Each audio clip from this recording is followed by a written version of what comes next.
minus 2.5 games, plus 330. Panthers 2+ goals in every game, plus 225. It's going to take a monumental effort for them not to get 2 goals in a game.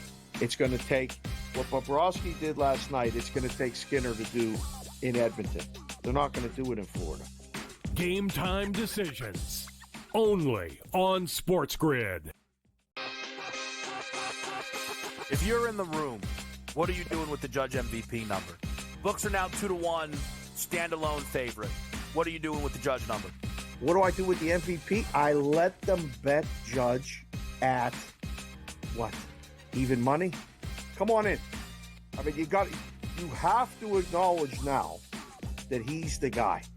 Game time decisions, only on SportsGrid. You're going a little deep bomb hunting here. We don't care that we have the one heavy favorite with Rory, a couple other guys like Fleetwood and Tagala, etc. You're going to go a little deeper down the board. This course, I think, is going to play a little bit more to the wedges. They have, what they did is they've renovated it to basically block off some of the bombing alleys for these guys. They've narrowed the fairways. Pharrell Coast to Coast, only on SportsGrid. Garrett Cole is getting ready to come back, too. I guess look, they've played great without him, but you're not going to say to Garrett Cole, look, don't come back. I mean, it's a ridiculous conversation to have. They're not going to take any unnecessary chances. And look, they're at the point where they have a lead. They certainly are going to make the playoffs, I would say, barring some sort of complete collapse. And that's all it takes. Newswire, only on SportsGrid.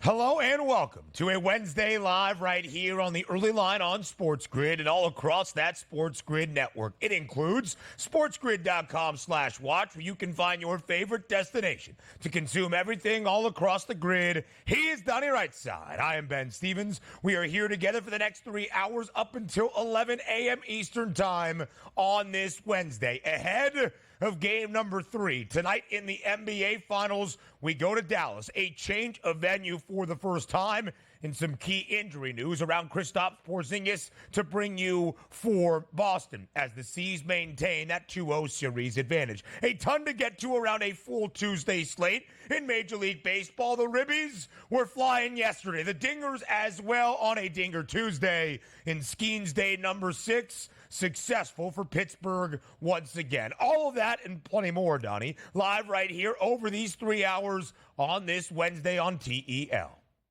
Good night had by all, and you're right about that, specifically in the Dodgers game. 4 home runs in the 6th inning alone. I picked Shohei Ohtani for my Dinger Tuesday play of the day. He goes yard, and you got the $25 bonus back on top of cashing in on Ohtani's home run. So pretty good night here to fast forward to a Wednesday, but we got some big doings tonight in the NBA. This Kristaps Porzingis injury information, I don't want to say it's going to be a series-changing move, but this should bring the Mavericks a little bit closer back tonight, and you see those lines adjusting accordingly. So we got some good topics here today, no doubt about it.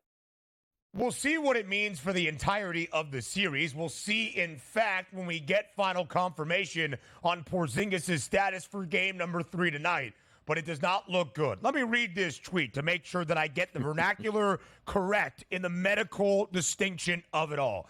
The Boston Celtics' Kristaps Porzingis suffered a torn medial retinaculum, allowing dislocation of the posterior tibialis tendon. That brought to you by FanDuel TV's Shams Charania. What it means? An ankle injury. His status for the remainder of the 2024 NBA Finals up in the air. Donnie, the Boston Celtics are saying that Kristaps Porzingis is listed as questionable for Game 3 in day-to-day for the remainder of this championship set. Our doctor, that would be the pro football doc, Dr. David Chow, saying that's not the truth of it all. Kristaps Porzingis is done for the remainder of the 2024 NBA Finals. Yeah, here's what it comes down to. This is Boston, so maybe Bill Belichick is making up the injury report on day-to-day to keep the other team guessing because you have a calf injury and then some injury I've never heard of in my life that is so rare that it's going to be day-to-day. I'm in belief here with Dr. Chow that this one is going to hamper the Boston Celtics superstar forward at this point here, and I don't think he plays tonight in game number 3. The line moving because of it. The Mavericks were listed as a very short home favorite for the first game in Dallas of this NBA Finals set. Now it's a 1.5-point spread that has worked its way up to 2 in a hook in favor of the Mavs. What it means for the series overall, that will be our discussion later here in this opening hour. Now, Major League Baseball recaps from a full Tuesday slate. Skeens Day number 6 in Major League Baseball history. In Skeens Day number 6, successful once again. The Pirates on the road in St. Louis and under the arch. Paul Skeens shutout work over 6 1/3, only allowing 5 hits to the Redbirds. He struck out 8 over that K prop of 7.5 with some plus money. And the Pittsburgh Pirates have 2 runs in the top of the 9th. A couple of RBIs from Connor Joe and O'Neal Cruz as the Buccos win in the Lou 2-1.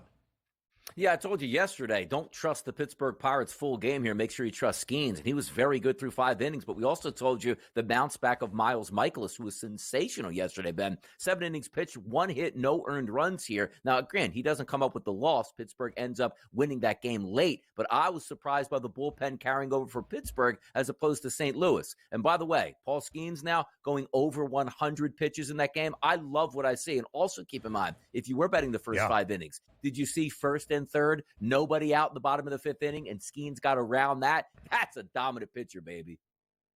103 pitches to be exact. Now, Paul Skeens did not get the win yesterday as it was scoreless until that final inning in the 9th, but the ERA lowers from 3.00 pregame to 2.43. The Pirates have won as a club 5 of the 6 starts that Skeens has made. The Dodgers back on the West Coast after a weekend in the Bronx against the Yankees, and boy, were they back. 15 runs yesterday for LA in their victory against the reigning World Series champs, the Texas Rangers. 15-2, the final. 5 home runs in total for Los Angeles, including 4 in a 7-run 6th inning for the Dodgers. Yeah, they were on it last night. We sort of knew that. Dane Dunning coming into the game a little bit susceptible to left-handed batters. Welcome in Shohei Ohtani, Freddie Freeman, going yard there early in that lineup. This is a team where you see the odds and why they're quote-unquote supposed to win the World Series. You get games like this where Paxton is one of those guys that's 6-1 on the season, and you say to yourself, he's got terrible xFIP numbers, bad analytics, but doesn't matter if your team's going to put up a 15 spot behind you. By the way, Paxton, 6 innings pitched, 1 earned run. Great performance there as they wipe the slate clean with the Texas Rangers. Shohei Ohtani, Freddie Freeman, Teoscar Hernandez continues his heater, and Jason Hayward all going long in the home half of the 6th for LA. The Philadelphia Phillies on the road in Boston, back from across the pond, but no jet lag for the Phils. Zach Wheeler wins his 8th straight start, and Kyle Schwarber goes yabo twice in his former home of Fenway Park as the Phils get a 4-1 win. But the news DRS for Philadelphia, their catcher JT Realmuto needs knee surgery. He's being placed on the IL. Yeah, it's never a good thing to get injuries because already dealing with Trey Turner and Brandon Marsh, and now you see JT Realmuto go down. Looks like it's probably going to be a 4 to 6 week injury, which is quite devastating. But then you turn around and look at the standings. Last night, the Phillies won, as you pointed out. The Atlanta Braves took a loss. The Phillies have a 10-game lead in the middle of June right now. So if there's ever a time to get cluster injuries that you might be able to hold on, it's have a double-digit lead in your division, which the Philadelphia Phillies do. A pairing of 3 games yesterday in the WNBA. Winless no more. The Sticks go on the road to Atlanta. The Washington Mystics victorious in the ATL, 87-68, winning outright as a 6.5-point dog against the Dream. The first win of the year for Washington, 0-12 entering. Now make that 1-12 for the Mystics. On any given night. Isn't that what they say in the WNBA? Well, maybe they do now at this point, because I was actually hoping this was going to go the other direction. I wanted to see a team go winless for the entire stretch of the season. So we don't get that dream at this point right now because why? Sorry, the Dream DRS. couldn't come up big on their home court. Yeah. Crushed. The dream. I see what you did right there. Here's what they do say about the W. Very hard to walk into the Michelob Ultra Arena in Las Vegas and get a victory unless you're the Minnesota Lynx last night. 100 against the two-time reigning champs, the Aces. Las Vegas has dropped 3 in a row, and the Seattle Storm win by double digits, covering as an 11.5-point favorite against the LA Sparks. This, the big news yesterday in the sports landscape. Joey Chestnut is not going to be in the Nathan's famous hot dog eating contest on the corner of Surf and Stillwell on Coney Island on July 4th as of right now, because Chestnut has signed an endorsement deal with Impossible Foods for vegan hot dogs, and because of that sponsor, he is not competing in the Nathan's famous hot dog eating contest. Listen, he is not banned as of this moment, as was the speculation on social media yesterday, just that he is refusing to eat Nathan's famous hot dogs. So they're saying, if you're not going to eat our wieners, you can't be in the eating contest. It's true, man. You got to have some standards in life. And by the way, no Kobayashi, no Joey Chestnut, no watching for me apparently now on the hot dog eating contest, because these were the reasons that we love to watch it. But also, I understand the sponsorship there. Nathan's probably doesn't like that. But come on, man, you can't have a Nathan's hot dog eating competition and not use Nathan's hot dogs and then win it and then probably promote that brand on national TV. It does make some sense, but they are paying him some pretty good coin here over the next 4 years, Ben. We'll talk about the greatest glizzy guzzler the world has ever seen later on. Jon Rahm withdrawing from the 2024 U.S. Open that starts tomorrow at Pinehurst due to a foot infection and injury that will keep him out of golf's third major. More on the early line comes your way next.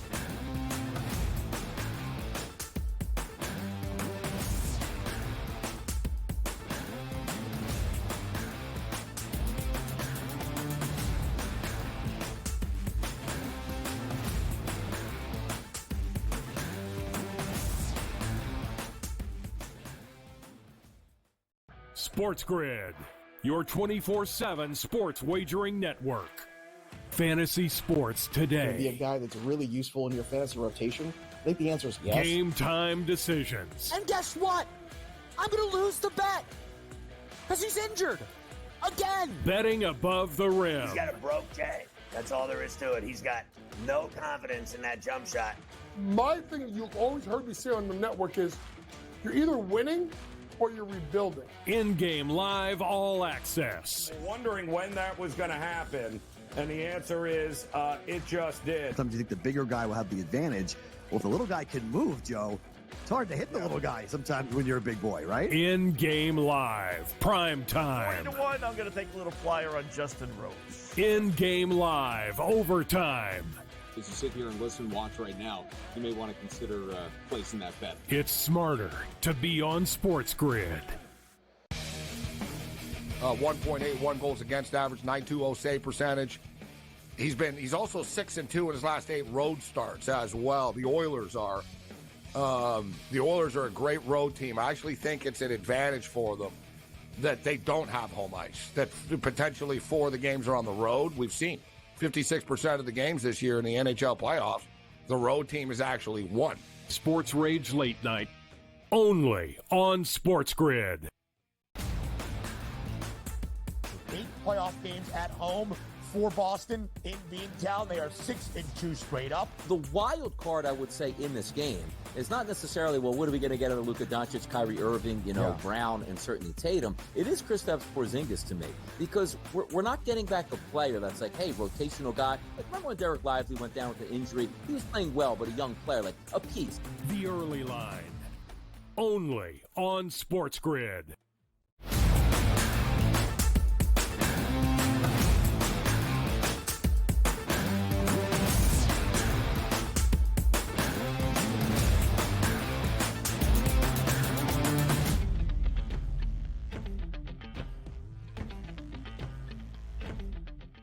How good was Skeens Day number 6 yesterday for the Pittsburgh Pirates on the road in St. Louis?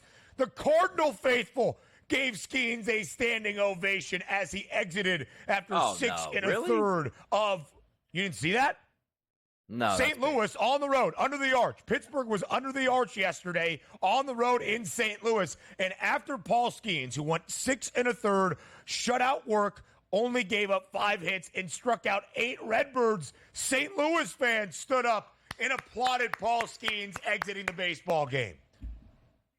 First of all, that's ridiculous, and I'm glad I heard about that story today, but that was we'll stay away from that one here in baseball heaven out there under the arches. But that was an unbelievable performance, and this guy seems like he's getting better and better with each and every start. And I pointed out yesterday, you knew he wasn't going to get a lot of run support because I did think Michaelis was a pretty good matchup against that Pittsburgh Pirates lineup. But at the same time, you love to see some adversity for the young kid, and also telling people you probably should bet the first 5 innings. He gets through 4 clean, gets to the 5th inning, runners on first and third, nobody out, couple strikeouts, and pop out, works out of that. He was phenomenal in that game. And also it's good to see the Pittsburgh Pirates letting him go a little bit on that leash. We're no longer in his minor league days. It's like, hey, 50 pitches is plenty here.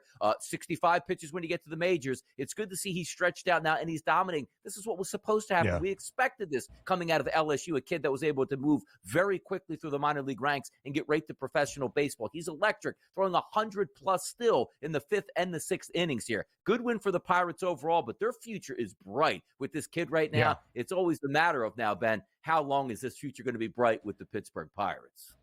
So that is the conversation, right? Paul Skeens is there. Jared Jones is there. The rookie 1-2 punch for the Buccos. But if you ask the Pirates faithful near PNC Park, they've seen this story before in sending that young talent on the bump elsewhere. But for the moment, we appreciate it. Pittsburgh wins 2-1, minus 138 as a road money line favorite. Total of 7.5 does stay under. The Pirates scored 2 runs in the top of the 9th. Nolan Gorman on a heater for St. Louis hit a solo shot in the bottom of the 9th to try to keep it close for the Cards, but not enough. Connor Joe and O'Neal Cruz RBIs in the top of the 9th, where we entered scoreless to give Pittsburgh the win. So when Skeens left, the game was tied at zip.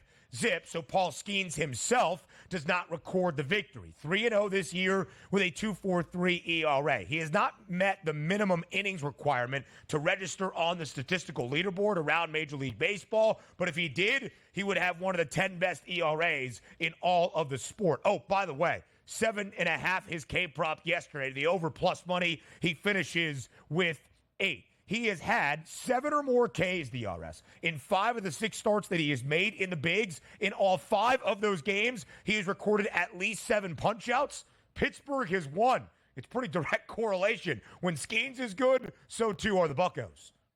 Yeah, and that's what you want to look at. With dominant pitchers on the mound handling their business, getting some clutch hitting at times, which the Pittsburgh Pirates got those clutch hits in the 9th inning. Now, the interesting part is going to be moving forward. We know this many times. You can be dominant right out of the gate. These are professional hitters. Mm-hmm. There's a lot of video out there now where you can see what pitches he likes and how he's dealing. Let's see him come around the second time in the National League to see if he's as dominant, but something tells me he probably will be. Like, if your constant fastball is right at 100 and you have some devastating breaking pitches, you're going to do just fine in Major League Baseball, and he's showing that right out of the gate. The bookend of 10 runs scored yesterday for New York on the road in Kansas City. Aaron Judge and Giancarlo Stanton, who each recorded an RBI in the top of the 1st and then hit home runs, the pair of them in the top of the 7th. A 2-run shot for Aaron Judge, his 25th of the season, leading all of MLB on Dinger Tuesday with a plus 230 price. It was staring you right in the face in Giancarlo Stanton, a solo shot. The Pinstripes continue to win baseball games. 10-1 the victory in KC. Make that 48 wins this year for the Yanks, the most continuously in MLB. Yeah, it's uphill to swallow for me. Get 10 runs out of the Yankees. I didn't cash any RBI props because I was hunting down some of those left-handed batters like Juan Soto and Verdugo in the middle of that lineup, only to see the big right-handed boppers getting busy. It's a good Yankees team. It seems like we're talking about the same things on a day-to-day basis. If those big hammers in the middle of that lineup, like Aaron Judge now hitting 309 on the season. And I'll tell you greatness here and also why you love Juan Soto as a teammate. First inning, Ben, top of the 1st. You saw Volpe. What did he do? Tripled the lead off the game. Juan Soto's up next. I need him to get an RBI, which means what? Just put the baseball in play. What does Juan Soto do? Draws that walk. Next guy up is Judge. Base knock. Keep the bases rounding here. He's just the perfect teammate here if he sits in front of you because he's not jealous of, I need the RBIs. I need the home runs. Let me just do what's best for this baseball team. Continue to get on base, and he does that nonstop. Yeah.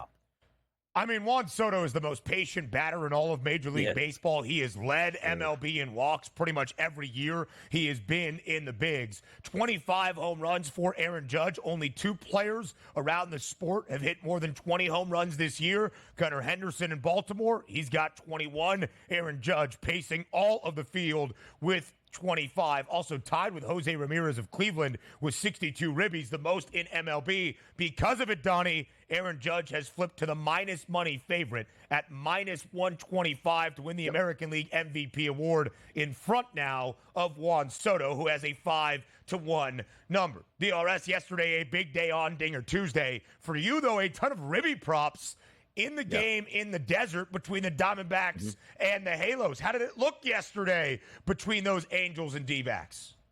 It looked pretty good yesterday, but I just wish I got a little bit more help out of L.A. It wasn't that big boon that I thought, but also I did take an alternate team total in that game of 3.5 runs at a minus 130 price for Arizona, so they did hit that there. Excuse me, for the Los Angeles Angels, and they did hit that. It wasn't as profitable as I needed it to be. We got 13 runs. I should have done a little bit better, but I haven't said that. I thought that game would score a lot of runs, and they did it 13 easily, getting over that 8.5 total. So just wish I honed in a little bit more on some of those RBI shots. Didn't work out in my favor that way, but still a good night overall. Right. The D-backs get a victory 9-4 as a home money line favorite. Minus 158 was that money line price. Jordan Montgomery, solid start, wins his 4th game of the year after 5 2/3, only allowing 3 earned runs. Big day for Gabe Moreno, Gurriel, and Randall Grichuk, who is in Arizona, each recording a pair of RBIs. Plenty more coming around Major League Baseball on the other side of the break. We go to Baltimore, where the O's stay hot against the Braves, and to Boston as well. Next, here on the Early Line.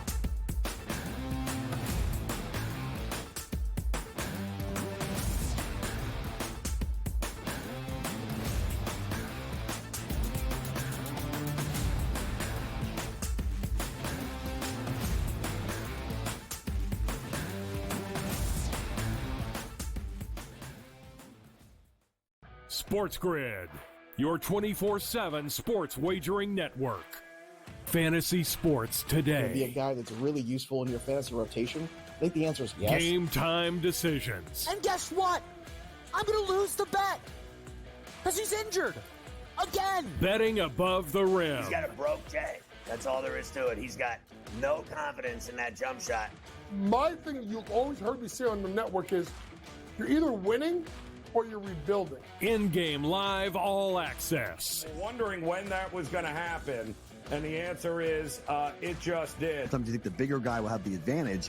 Well, if the little guy can move, Joe, it's hard to hit the little guy sometimes when you're a big boy, right? In-game live, prime time. 3-1, I'm going to take a little flyer on Justin Rose. In-game live, overtime.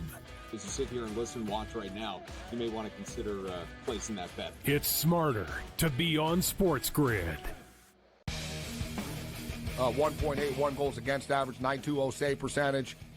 He's also 6-2 in his last 8 road starts as well. The Oilers are a great road team. I actually think it's an advantage for them that they don't have home ice. That potentially 4 of the games are on the road. We've seen 56% of the games this year in the NHL playoffs, the road team has actually won. Sports Rage Late Night, only on SportsGrid. 8 playoff games at home for Boston in Beantown. They are 6-2 straight up. The wild card, I would say, in this game is not necessarily, well, what are we going to get out of Luka Doncic, Kyrie Irving, Brown, and certainly Tatum. It is Kristaps Porzingis to me, because we're not getting back a player that's like, hey, rotational guy. Like, remember when Derek Lively went down with the injury? He was playing well, but a young player, like a piece. The Early Line, only on SportsGrid.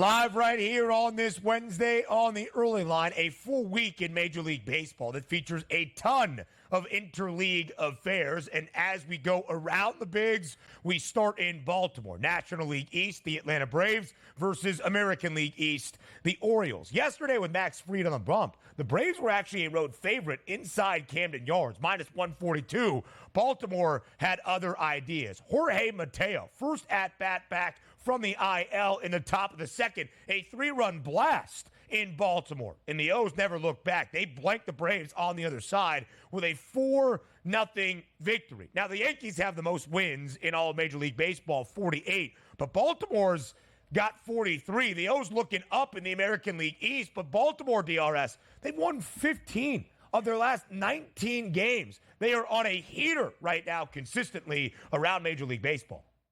They are. And by the way, playing the Braves in this series, next series coming up here after the Phillies leave Boston, they'll take on the Baltimore Orioles. So getting that double dose of NL royalty in the East. But let's take a look at what happened in this game. I thought it would be an under, and it turns out 4-0. There's a lot of base runners in that game early on, particularly as you stated, those 3 runs out of Baltimore in the second inning. But my under was predicated on how dominant Max Fried had actually been this season. Was he terrible? No. 5 innings pitched, 4 earned runs. But I thought that'd be more of the look for Suarez, who was absolutely dominant, improving to 3-0 in the season, 5 1/3 innings pitched, no earned runs here. The problem that we're looking at, and you can go back in shows where we started, late March, early April, when this Braves lineup was cooking with grease every night, 5, 6, 7, 8 runs. That is gone here. Ronald Acuna, obviously not coming back to the lineup. You take a look at Ozzie Albies at 259. Austin Riley, a great young power hitter, 225. Olsen, one of the best hitters in baseball last year, 241. The only guy really hitting in that lineup is Marcell Ozuna. That's a far cry from what we expected out of this Atlanta Braves lineup, and another loss. It's one thing to lose games, Ben. Hey, 6-5, 5-4, just couldn't get over the hump.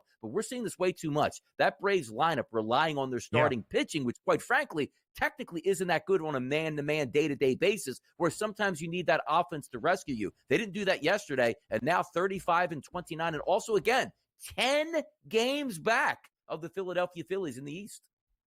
Because the Philadelphia Phillies got a win. No jet lag for the Phils making the trip back to the States. No hangover from London and hammering those pints. The only thing that was hammering yesterday, Kyle Schwarber, a pair of home runs on Dinger Tuesday against his former club, the Boston Red Sox. And DRS, another day, another start for Zach Wheeler, another win. In his first 3 starts in the month of April, Zach Wheeler lost 3 in a row. He gave up 8 runs in those 3 starts. In the 10 since, Zach Wheeler has given up a combined total of 10 earned runs. Yesterday, only 1, and the Phillies get a victory 4-1 as a road favorite in Fenway.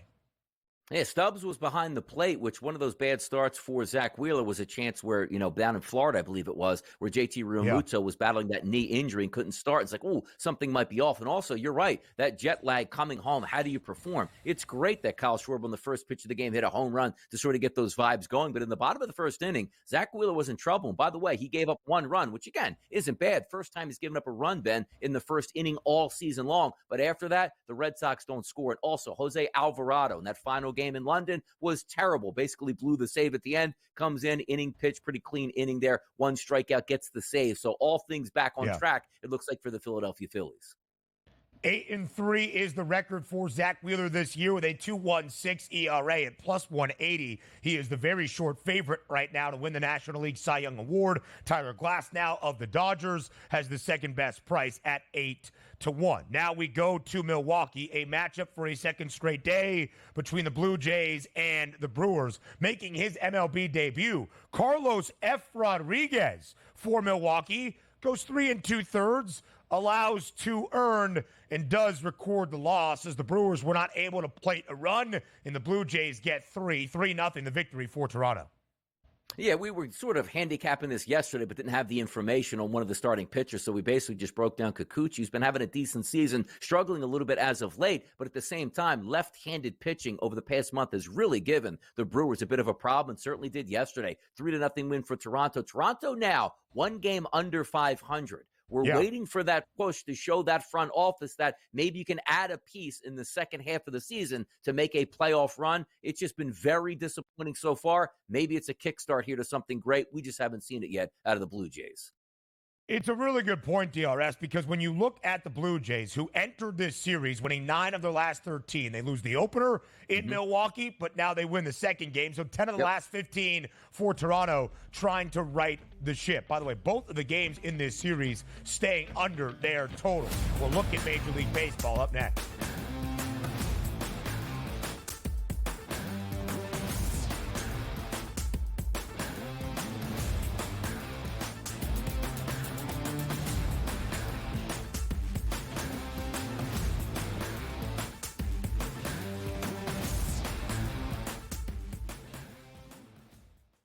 SportsGrid, your 24/7 sports wagering network. Fantasy sports today. Be a guy that's really useful in your fantasy rotation? I think the answer is yes. Game time decisions. And guess what? I'm going to lose the bet because he's injured again. Betting above the rim. He's got a broke J. That's all there is to it. He's got no confidence in that jump shot. My thing you've always heard me say on the network is you're either winning or you're rebuilding. In-game live all access. Wondering when that was going to happen, and the answer is it just did. Sometimes you think the bigger guy will have the advantage. Well, if the little guy can move, Joe, it's hard to hit the little guy sometimes when you're a big boy, right? In-game live, prime time. 20-1, I'm going to take a little flyer on Justin Rose. In-game live, overtime. As you sit here and listen, watch right now, you may want to consider placing that bet. It's smarter to be on SportsGrid. 1.81 goals against average, 9.20 save percentage. He's also 6-2 in his last 8 road starts as well. The Oilers are a great road team. I actually think it's an advantage for them that they don't have home ice. That potentially 4 of the games are on the road. We've seen 56% of the games this year in the NHL playoffs, the road team has actually won. Sports Rage Late Night, only on SportsGrid. 8 playoff games at home for Boston in Beantown. They are 6-2 straight up. The wild card, I would say, in this game is not necessarily, well, what are we going to get out of Luka Doncic, Kyrie Irving, Brown, and certainly Tatum. It is Kristaps Porzingis to me, because we're not getting back a player that's like, hey, rotational guy. Like, remember when Derek Lively went down with an injury? He was playing well, but a young player, like a piece. The early line, only on SportsGrid.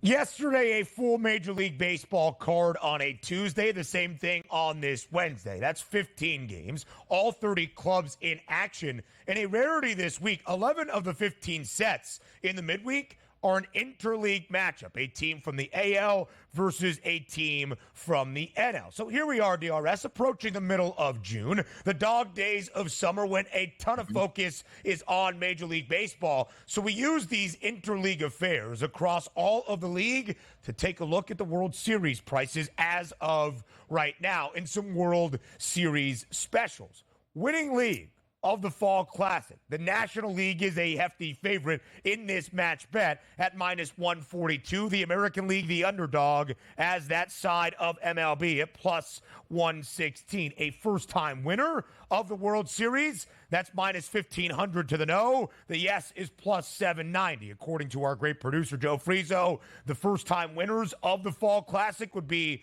the Rockies, Brewers, Padres, Mariners, or Rays. Those are your 5 clubs around the 30 in Major League Baseball that would fit that distinction. Let's start with winning league, because that's a very interesting conversation at this point. Do you believe the National League should have that minus money price at minus 142? I do, but maybe a little bit inflated. Can that be fair to be said? Because I do think there's 2 teams in the American League and 2 teams in the National League with legitimate chances, each one of them, to win a World Series. Be the Philadelphia Phillies and the Dodgers here in the NL, and then you take a look at just the AL East, basically, of the Baltimore Orioles and the New York Yankees. I like both of those sides at this point here. So I look at the minus 142, and I say it makes sense that the NL is favored here, but I wouldn't have them favored close to that minus 150 threshold. I think it'll be a little bit less, because I do believe you can make a great case for either one of those 4 teams. And also keep in mind, we are not seeing these complete teams just yet. Post All-Star break, post trade deadline, we'll see what actually shakes out here. But if you're going to tell me, hey, Donnie, I think the Yankees will win it, I'll say, okay. I think the Orioles, same thing. And also the two National League teams with the Dodgers and the Phillies. There's great arguments to be made. I just think the National League should be favored, maybe not that high, Ben. Yeah, I think it's pretty clear as to why. When you look at the World Series odds at the moment, the Dodgers have been the short favorites all year long in the preseason, plus 250. Yankees second best price, $2 back at plus 450. The Phillies now at 6-1 in the Braves, plus 850. There are 4 teams with a 3-digit price below 10-1, even below 12-1, where the Orioles stand at this moment. And 3 of those 4 teams with a triple-digit number hail from the National League. I'm not sure the Braves deserve that short of a number at this moment. Oh, they did it with Ronald Acuna Jr. a couple of years ago. It's a very different story now without your reigning National League MVP and the ace of the staff in Spencer Strider. But still, 2 of the 3 best prices to win the World Series hail from the National League. That's why the minus 142 price favors the NL. But we had this conversation with Craig Mish yesterday, and I think it's a really fair point, Donnie. There are 5 teams right now in the National League, only 5 out of 15 that are above 500, and one of the 5 just got there yesterday, the Padres, with a victory over the A's. They're a game above 500. There are 4 teams in the National League that are 2 games above 500 or better. The Phillies, Braves, Brewers, Dodgers. That's it. There's only 6 teams in the AL that have a winning record at this moment. All 6, at least 2 games above 500 or better. It's the Yankees and the Orioles in the American League East. It's 3 teams from the AL Central, the Guardians, the Royals, and the Twins, and only the Mariners, the only team above 500 in the American League West. That includes the Astros, who have reached 7 consecutive ALCSs, and the reigning World Series champions, the Texas Rangers. There's a lot of teams right now playing mediocre or, frankly, less than mediocre baseball around MLB, which will be fascinating to follow as that postseason picture becomes clearer and a little bit more realistic come late August into early September. Yeah, no, and you bring up a good point here, because typically, like in the NFL, we talk about like parity is really good for the sport, but the parity in Major League Baseball is a parity of bad teams here. Now, somebody's going to have to rise up and claim some of those wild card spots and maybe get hot at the right time, like my Philadelphia Phillies have been doing for the past couple years. But that's why each and every time we talk about who can win the World Series and what league can do it, I only bring up 4 teams here, and rightfully so. Like the Atlanta Braves still are a quality team. I just don't think they have enough to get over the hump. The Milwaukee Brewers are a quality team. Just don't think they can get over the hump at this point. So no shame in their game overall. I just think there's 4 clear-cut favorites, 2 in each league here with the best chances to win the World Series. But again, we're still talking about a long summer. And as we talk about some of these teams trying to get it together, you'll see some teams, again, 15-2 over the last 17 games, 20 of 25 they've won here. Yeah. We're waiting for some of those teams to step up with all that talent here. We've already seen it from the top 4 contenders, but somebody is going to get that, apple of the eye from the public in late August. Like, ooh, if this team does a couple things, gets hot, they could be dangerous in the playoffs. It happens every single year. Yeah, it really does. And listen, there is a lot of baseball left. Teams hovering around 70 games, a little bit less than that for most around Major League Baseball. In 162, we're not even at the midway point of this 2024 MLB campaign. Which division has the best shot of the 6 around the major leagues to win a World Series? Do not bet the National League West at plus 230. Although the Dodgers are in that division and the frontrunners to win a World Series, the Dodgers price individually is plus 250. But the Padres, Ben, the Giants, no, it's not worth the bet. It is bad value. I think the bets, DRS, in the American League East, the 2 frontrunners in the AL, that would be the Yankees and the Orioles, plus 280. That price not terrible, although shorter than New York's number at a plus 450 price to win a World Series. And the National League East at plus 330 because of the Phils and the Braves. But it's an interesting market because, again, there's not many teams with a winning record, so it's not like you have the strongholds of a division where you're going to have 3 of the 6 teams in that league reach the postseason bracket. Yeah, and again, it's easy for me when you take a look at those numbers. Like the NOS obviously is there because the Dodgers are the favorite, but you want more bang for your buck. It's certainly going to come from the AL East. Two teams that I said, I think the two best teams in the American League reside in that same division. So obviously going through the playoffs, one of those teams is going to get knocked out. Obviously you don't get two of those teams to show up in the World Series to take on the Dodgers, right? That's not going to happen in the betting landscape and in the scape of Major League Baseball. But for me, I'm betting on the AL East. I would take that plus 280 price. And it's a shame. You go down that list, and we've always talked about this. Nobody ever gives any love to the Central divisions in either league because they're always figured inferior. Meanwhile, one of those teams has to win the division. One of those teams will have a first-round advantage being at home here. And also, you take a look at the Guardians, who have a very good record. But again, you take a look at the AL Central at a plus 950 price, and you're just talking about that NL Central, which is the Brewers. That's a 15-1 price right now. I do agree they should be the lowest on the landscape, but at the same time, there is going to be value because it's not as if, why pick the AL Central? Man, it's a shame none of those guys made the playoffs. No, one of those teams has to get in, and you're going to get a good price on it. You're going to get the division winner. There's a chance if Milwaukee continues to be the only team with a winning mark in that National League Central Division, they could bolster their overall record to maybe get one of the two buys through that wild card round and into the division series in the Major League Baseball playoff bracket with how the expanded postseason works now with 6 teams in either league. And of course, we've seen some rarities. We've seen some weirdness the last 2 years with this expanded bracket, teams that we would not expect making deeper runs, getting hot at the right time in late October into early November. But can I convince you to maybe sprinkle on the American League Central? Of the 6 divisions around Major League Baseball, only one has 3 teams with a winning record. That is the AL Central, the Guardians, the Royals, and the Twins. If the season ended today, of course it does not. 2 of the 3 wild card spots in the AL would be from the AL Central. Donnie, they could have 3 of the 6 teams in the American League, and yet the second longest price to win a World Series as a division. Yeah, nobody's trusting him because that front-end starting pitching talent is what gets everybody's attention once you get to the playoffs. We don't technically have that between those 3 teams, but they're fun. And also, Ben, we're not talking about April 15th. What a nice story the Royals are with a winning record. We're in the middle of June now. These ball clubs are for real, and you could get 2 to 3 teams in the playoffs out of that division alone. It's good stuff. Listen, I've got the Royals team win total over 73.5. I have some affinity for KC. I really want to believe that Kansas City can make a playoff run. Now the NBA Finals next.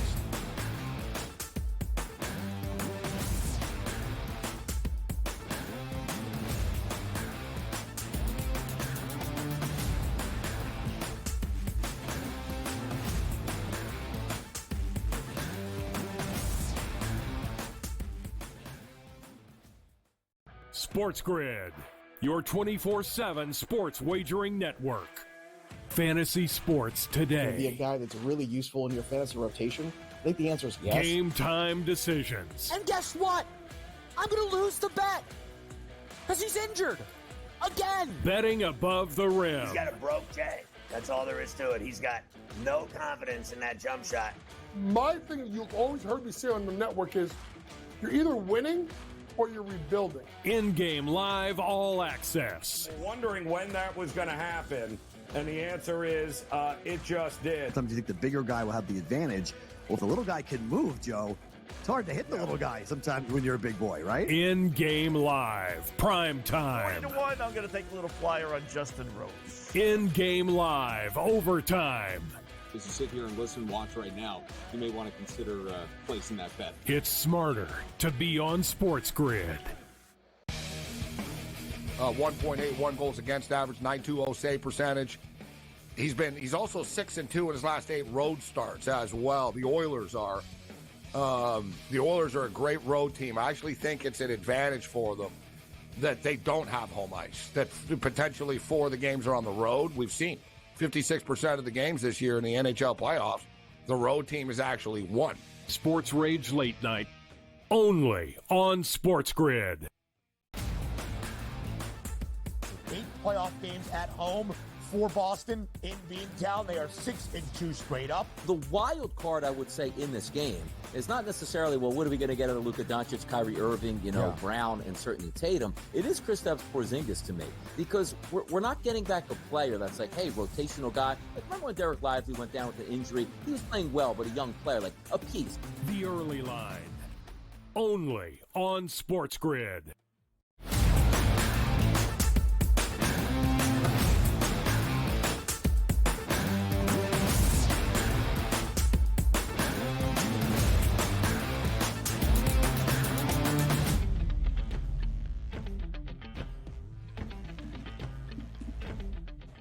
After a few days off, we changed venue for the first time in the 2024 NBA Finals. The Celtics took care of business on their home floor inside TD Garden and hold a 2-0 series advantage in this NBA championship set. Tonight, though, we head to Dallas for game number 3 of the NBA Finals between the Mavericks and the Celtics. But big injury news, DRS, yesterday afternoon that will impact game number 3 tonight and maybe the entirety of the NBA Finals as we see it. Kristaps Porzingis is listed as questionable for game number 3. His status, as Boston declares, is day-to-day for the remainder of this championship set. This was the report from Shams Charania. Celtics Kristaps Porzingis suffered a torn medial retinaculum, allowing dislocation of the posterior tibialis tendon. Many on social media yesterday saying, huh? What? Explain it to me like I'm a 5-year-old. So here you go. Kristaps Porzingis has a bum ankle. And from the other true medical professionals on social media, including our pro football doc, Dr. David Chow, he does not believe Kristaps Porzingis is going to play again in the NBA Finals. Yeah, and I'm listening to the doc on this one. He is not going to be day-to-day at this point. And also, there's one thing, Ben, where it said, okay, I can give it a go. Don't you remember the New York Knicks? I'm like, yeah, and oh, boy, OG Anunoby's going to give it a go. Man could barely even get up and down the court. There's two different things. There's I can give it a go, and I can play at my normal all-star self. We're not going to get that out of Kristaps Porzingis, but you know what we did get out of him in game 1 and 2? All-star level Kristaps Porzingis making an absolute difference on the court. I believe if you combine games 1 and games 2, somewhere around a plus 25 on the court, that's making a difference in a championship round. That's why when we talked about Kristaps Porzingis having the ability to sit out so many games while the Celtics just cruised, because you knew eventually you would need him. And if you got him back at full strength to his 20-7 level in the regular season, they were going to be tough to beat in the finals. Now they're up 2-0, and a big part of that was Kristaps Porzingis' solid play in games 1 and games 2. I don't know if he's going to play again in the series. Again, if the doc is calling like this is going to be one of those where I think he sent out a tweet there. Could he stand at the 3-point line and shoot threes? Yes, but he's not going to be dynamic, which means that's what you need him for. We saw the chase down blocks. We saw the rebounds here. We see the ability to say, okay, if he gets the basketball, that opens up the entire court because we have to respect his game. Now, if you don't have to do that, that's certainly going to help out the Mavericks. But that's devastating news for the Celtics. But they can lean back on what, Ben? They're up 2-0 in the series. If Kristaps Porzingis does not take the court for games 3 on, they still should win this series. Yes, and listen, without Kristaps Porzingis, who was injured initially against the Miami Heat in game number 4 of that opening round set, way back on April 29th, the Celtics still won that in 5 games, won their next series against Cleveland in 5 games, and swept the Indiana Pacers in the Eastern Conference Finals. As of right now, there's only Luka Doncic for the Dallas Mavericks doing anything. Maybe if Kyrie Irving wakes up and Luka gets some support, it is a tougher test than any that Boston has faced so far. Or maybe the Celtics are just far and away the best team in the NBA, booked as the NBA championship favorites all year long. Now, for Kristaps Porzingis, injured in that opening round series against Miami. That was the right calf. This is the left ankle. Completely unrelated for any of you social media doctors out there as well. But Donnie, his impact in this series has been profound. 12 points in game number 2. I believe 8 or 10 of them coming in the opening quarter, being that key 6th man for Joe Mazzulla, but an immediate impact in both of the two games. And he had 21 in game number 1. He was pretty much Boston's MVP in that opening round setter, just 20 in game 1. But regardless, still an immediate impact in that series and in that opening game as well. We've talked a lot about who's the Celtics NBA Finals MVP as of right now. If Boston, up 2-0, does win the NBA championship, is it Jason Tatum? Is it Jaylen Brown? I think there's an argument to be made that Kristaps Porzingis was the MVP for game 1 and Jrue Holiday in game 2. That's his importance to this series overall.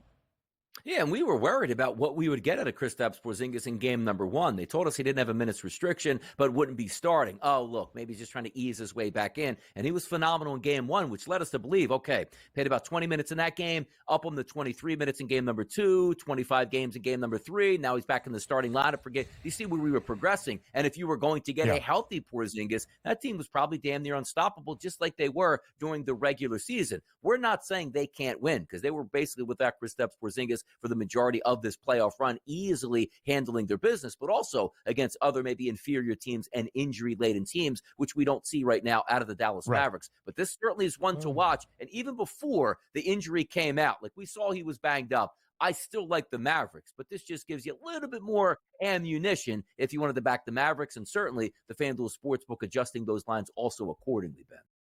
Here's how the odds have moved. Dallas was already going to be booked as a slight home favorite of 1.5 points for the Game 3 spread. Now it's 2.5 in favor of the Mavs. The total has dropped by a few points as well to 12 and a hook. It had dropped because both of the first two games staying well under their pregame totals. It was only minus 126 money line in favor of the Mavericks. Now it's minus 144. And more importantly than outside of Game 3, a must-win, can't-lose game for Dallas, regardless of Kristaps Porzingis' status before this game. We look at the NBA Finals overall. Boston at the end of Game 2 was a minus 1,000 favorite to win championship number 18. Yesterday, market adjusted ever so slightly, minus 950, but Boston's still a heavy favorite. Now it's only minus 770. Again, to the point we have made continuously. Boston should still win with a 2-0 series lead, the Larry O'Brien Trophy, but the odds don't think it's as much of a runaway as they did with Kristaps Porzingis in the lineup. And rightfully so. Just a direct correlation also at how those numbers are changing for game number 3, which I do think the Mavericks win. So if you're looking to bet this series long term, even though I don't think the Mavericks are going to win, that plus 540 price after Dallas wins game number 3, I believe tonight, obviously is going to get shorter. The same thing with the Boston Celtics. But that minus 1,000, let's just say Porzingis never got injured, that would still be on the same level, even though we would have a slight advantage for Dallas on their home court. Everybody giving it a go for the Celtics, which is overwhelm eventually the Mavericks here. But they get that sliver of hope. They just need to take care of business and play well tonight, and then we might have ourselves an extended series that can at least, Ben, get to 6 games. And we will look at game number 3 and some more injury news kind of for Dallas up next live right here on the early line.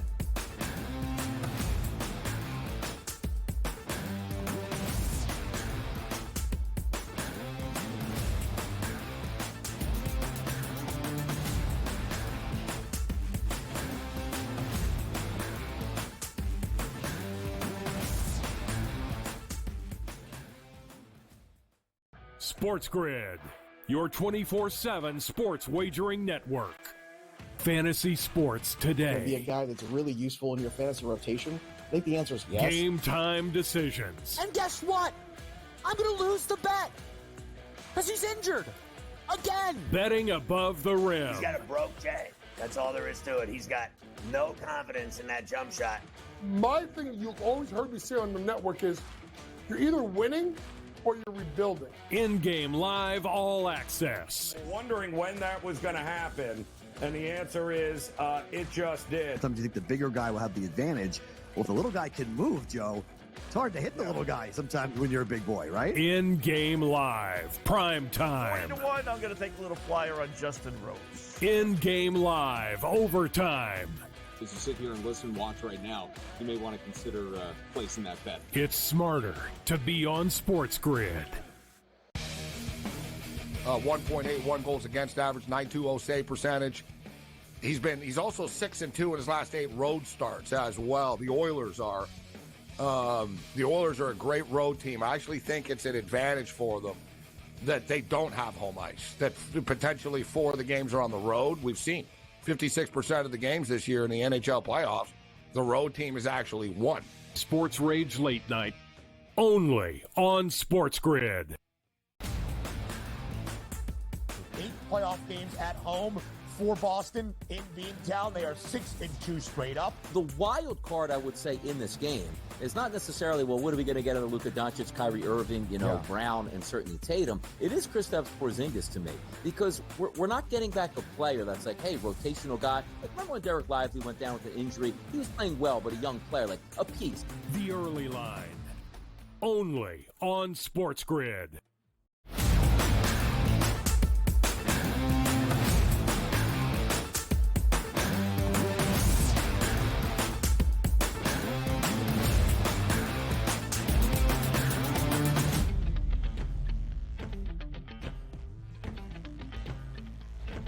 So Kristaps Porzingis, questionable for game number 3 tonight in Dallas as we change venue for the first time in the 2024 NBA Finals.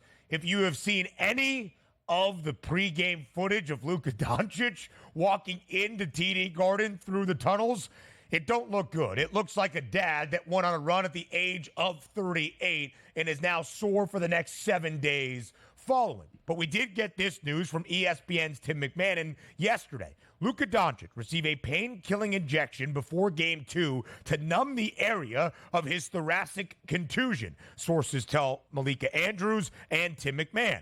The expectation is that Doncic will get another shot before Game 3. Again, we got a lot of medical jargon yesterday to relate these injury updates and the status. That's for Luka's sore knee. That's where he received that numbing shot. Expected to have that for game number 3. And Luka said yesterday, quote, I feel good. I don't want to give any more details, but I feel good. So Luka Doncic will be out there, as is the expectation for game 3 tonight in Dallas, a 2.5-point home favorite trying to win its first game in this championship series and make it not nearly as quick and easy for Boston.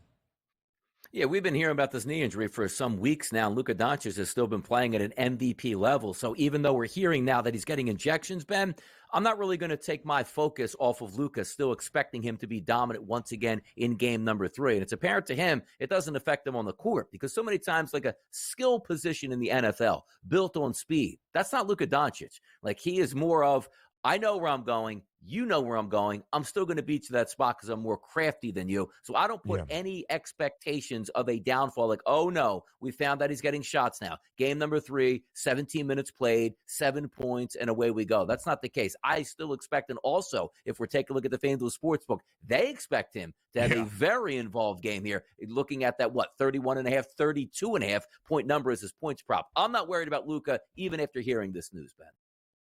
When you look at Luka Doncic right now, 32.5 is the points prop for tonight. 9.5 rebounds, 9.5 assists. The over has the juice for the rebounds, the under the juice for the assists, or the odds makers would be expecting a second consecutive 30-plus point triple-double out of Luka Doncic. But let's start with the game overall. Dallas, a 2.5-point home favorite, a favorite tonight for the first time in this NBA Finals.